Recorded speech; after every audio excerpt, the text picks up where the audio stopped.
ওয়া ইন্নামা তুওয়াফাউনা উজুরাকুম ইয়াওমাল কিয়ামাহ, আর কিয়ামতের দিন প্রত্যেককেই তার যথোপযুক্ত পুরস্কার প্রদান করা হবে।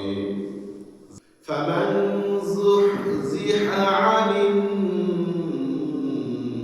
নারি ওয়া উদখিলাল জান্নাহ, যে ব্যক্তিকে জাহান্নাম থেকে রক্ষা করে জান্নাতে প্রবেশ করানো হবে, যাকে জাহান্নাম থেকে রক্ষা করে জান্নাতে প্রবেশ করানো হবে, ফাকাদ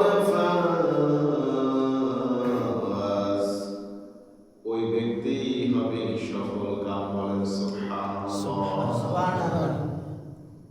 যাকে জাহান্নাম থেকে রক্ষা করে কোথায় দেওয়া হবে? জান্নাতে প্রবেশ করানো হবে, সেই হবে কি সফল কাম। সফলতার সংজ্ঞা আমাদের আজকে জানা নাই, আমরা ভুলে গেছি।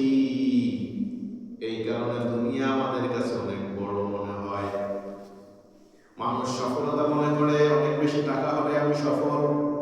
না না, অনেক বড় ইঞ্জিনিয়ার হলে আমি সফল না, অনেক বড় ডাক্তার হলে যে সফল তাও না, অনেক বড় শিল্পপতি হলে সফল তাও না। আল্লাহ রাব্বুল আলামিন বলেন, বান্দারে শুনে রাখো, ওয়ামাল হায়াতুদ দুনিয়া ইল্লা মাতাউল গুরুর, দুনিয়ার জীবন ধোঁকার বস্তু সামগ্রী ছাড়া আর কিছুই নয়। দুনিয়ার জীবন ধোঁকার বস্তু সামগ্রী ছাড়া কিছুই নয়। কে বলেছেন?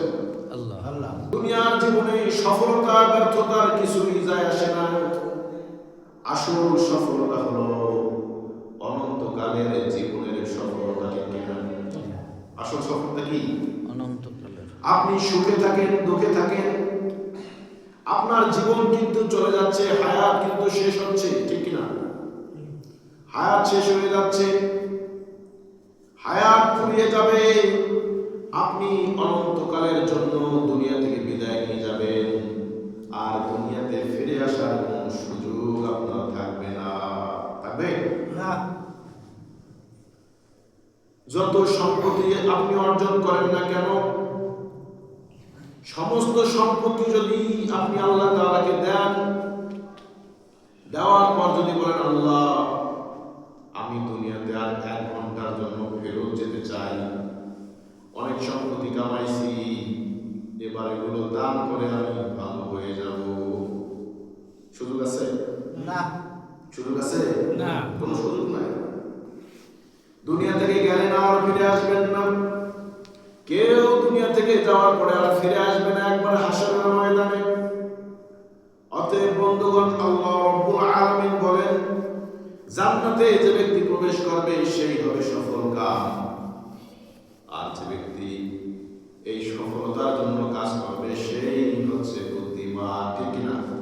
যে এই সফলতার জন্য কাজ করবে সে কি বুদ্ধিমান।